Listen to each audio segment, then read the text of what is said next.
అందరికీ నమస్కారం. నేను మీ దివ్యాలు.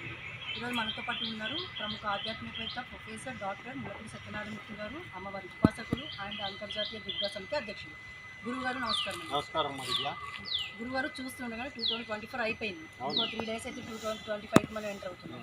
సో 2024లో చాలా విషయాలు జరిగినాయి. కొంతమంది గొడవలు పెట్టుకోవడం, విడాకులు అవ్వడం, కొంతమందికి ఏమో ఫైనాన్షియల్గా ప్రాబ్లమ్స్ రావడం, అనారోగ్య సమస్యలు రావడం, ఆస్తి తగాదాలు, ఇలా అంటే ఒక్కొక్కరు ఒక్కొక్క ప్రాబ్లం, చాలా ప్రాబ్లమ్స్ ఫేస్ జాబ్స్ పోవడం, మళ్ళీ కొంతమందికి ఫైనాన్షియల్గా నష్టాలు రావడం, అనారోగ్య సమస్యలు, అంటే ఒక్కటి కాదు, ప్రతి ఒక్కరు ఏదో ఒక ప్రాబ్లం, ఇందులో ఏదో ఒక ప్రాబ్లం ఫేస్ చేసి ఉంటారు. అంటే ఏ ప్రాబ్లం రాకుండా మనిషి ఉండడు అనుకోండి, ఏదో ఒక ప్రాబ్లం అందరూ ఫేస్ చేసి ఉంటారు. మనం 2025కి ఎంటర్ అవుతున్నాం. సో 2024లో ఏ ప్రాబ్లమ్స్ ఫేస్ చేస్తామో అలాంటి ప్రాబ్లమ్స్ మళ్ళీ 2025లో రిపీట్ కాకుండా, కొత్తగా ఏమి ప్రాబ్లమ్స్ కూడా రాకుండా ఏమైనా మంచి సొల్యూషన్ ఏమైనా చెప్తారా? డెఫినెట్గా మనకి 2020కి ముందు, కరోనాకు ముందు రెసెషన్ పీరియడ్ వచ్చింది. అంటే అదే పీరియడ్ మళ్ళీ ఇప్పుడు వచ్చేసింది. అంటే సాఫ్ట్వేర్ రంగంలో పెద్ద జాబులు చేస్తున్న వాళ్ళందరినీ ఎలాగ పంపేశారు. కరోనా టైంలో ఇంకా బెటర్ అనిపించింది.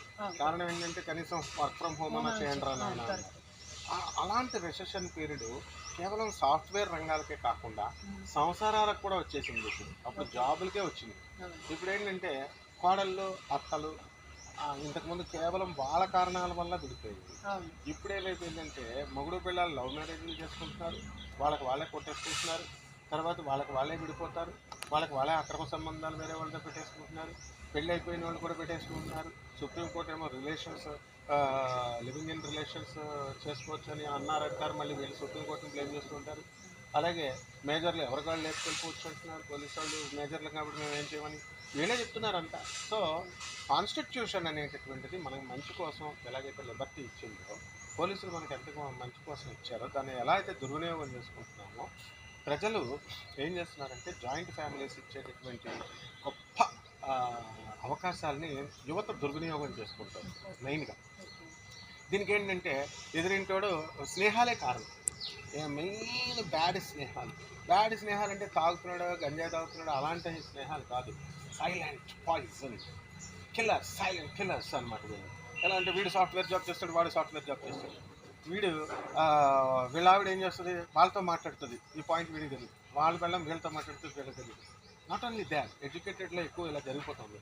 వాళ్ళకి తప్పుడు సలహాలు ఇస్తారు, వీళ్ళ తప్పుడు సలహాలు వాళ్ళకి మైండ్ పొల్యూట్ చేస్తున్నారు. సో ఈ విధంగా భర్త అల్టిమేట్గా శత్రువు అయిపోతుంది. అంటే మంచి కోసం చెప్పేటటువంటి భర్త వాడేమనుకుంటున్నారు, వీళ్ళు అవతల వాడు పొగుడుతున్నారు, అబ్బా ఇంకో బాగా అయిపోయింది అనేసరికి నిజం అనుకుని వాళ్ళ ట్రాప్లోకి వెళ్ళిపోతుంది. భర్త గురించి మనం ఇప్పుడు మా శిష్యులే మాకు ఫోన్ చేసినప్పుడు మీ భర్త చెప్పినట్టే వినమ్మా, మిగతా వాళ్ళు చెప్పినట్టు వెనక మీ ఆయన ఫ్రెండ్స్ అంటే ఏంటంటే మీరు ఎప్పుడు చూసినా దేవుడి గురించి చెప్తారు, ఫ్రెండ్స్ లేకపోతే ఎలాగా అని వెళ్ళిపోయిన వాళ్ళు ఉన్నారు. ఇలాంటి చీడ పురుగుల వల్ల మెయిన్ సమాజం నాశనం అయిపోతుంది. ఒకటి 2024 సంవత్సరంలో కేవలము ఈ అజ్ఞానం వల్లనే, ఈ అతి తెలివితేటల వల్లనే, ఈ గ్రీడీనెస్ వల్లనే ఇవన్నీ జరుగుతున్నాయి. దీని పరిష్కార మార్గం ఒక్కటే, ప్రోగ్రెసివ్ యూటిలైజేషన్ థియరీ. కలకత్తాకు చెందినటువంటి ప్రభాత్ రంజన్ సర్కార్ అనేటటువంటి ఎకనామిస్ట్ ఆయన ఇచ్చినటువంటి దాన్ని ప్రోగ్రెసివ్ యూటిలైజేషన్ థియరీలో ఒక చాప్టర్ని తీసుకొని ప్రొఫెసర్ డాక్టర్